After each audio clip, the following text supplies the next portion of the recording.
CM చంద్రబాబుకు దేవుడంటే భక్తి భయం లేదని మాజీ మంత్రి ఆర్కే రోజా అన్నారు. చంద్రబాబు తప్పు చేసి దబాయించడం ఆయనకే నష్టమని హెచ్చరించారు. జనాన్ని మోసం చేసినట్టు శ్రీవారిని మోసం చేయాలనుకుంటే శిక్ష తప్పదని, చంద్రబాబు తప్పుల మీద తప్పులు చేసుకుంటూ అవి వైఎస్ జగన్ కు ఆపాదించడం సరికాదన్నారు ఆర్కే రోజా. తప్పు చేసి దబాయిస్తే అది నిజమవుతుందని చంద్రబాబు నాయుడు అనుకుంటే అది ఆయన భ్రమే. జనాన్ని మాయ చేసినట్టు శ్రీవారిని మోసం చేయాలంటే కుదరదన్న విషయం చంద్రబాబు నాయుడు తెలుసుకోవాలి. నిన్న జగన్ గారు తన తిరుమల పర్యటన మీద స్పష్టంగా ప్రెస్ మీట్ పెట్టడం జరిగింది.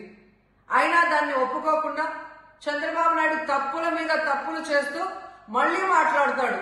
జగన్మోహన్ రెడ్డి గారు తిరుమల రావడానికి భయపడుతున్నాడు, డిక్లరేషన్ ఇవ్వబడుతుంది కాబట్టి ఎస్కేప్ అవుతున్నాడు అని చెప్పి సూటిగా చంద్రబాబు నాయుడు గారికి చెప్తున్నా.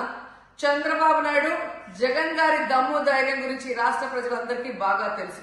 నిన్న కూడా ఆయన భయపడేవాడైతే అంత స్పష్టంగా ప్రెస్ మీట్ పెట్టి ఏ విధంగా తన మతం మానవత్వం, తను ఏ విధంగా బైబిల్ చదువుతారు, బయటకు వచ్చినప్పుడు హిందువుల మనోభిప్రాయాల్ని గౌరవించి గుళ్ళకు వచ్చి పూజలు చేస్తారు, అలాగే మసీదులకు వెళ్లి ఎలా పూజలు చేస్తారు, అలాగే సిక్కుల్ని గౌరవించి ఎలా వాళ్ళ పూజలు చేస్తారో చెప్పడం జరిగింది. ఈ రోజు మీకు క్లియర్ గా తెలుసుకోవాల్సిన విషయం, మీకు దేవుడు అంటే భయం భక్తి లేదు కాబట్టి ఏంటనేది మీకు అర్థం కాదు. కానీ ఒక భక్తుడికి దేవుడి దగ్గరికి వెళ్ళాలి అన్నప్పుడు ప్రశాంతమైన వాతావరణంలో వెళ్ళాలనుకుంటాడు, ప్రశాంతంగా భగవంతుడిని పూజించాలని అనుకుంటాడు. కానీ ఈ రోజు మీరు జగన్మోహన్ రెడ్డి గారు తిరుమలకు వస్తానని అనౌన్స్ చేసిన దగ్గర నుంచి బీజేపీలో కొందరు, జనసేన, తెలుగుదేశం పార్టీ ఎలా అలజడి సృష్టిస్తున్నారో అందరూ కూడా గమనిస్తున్నారు.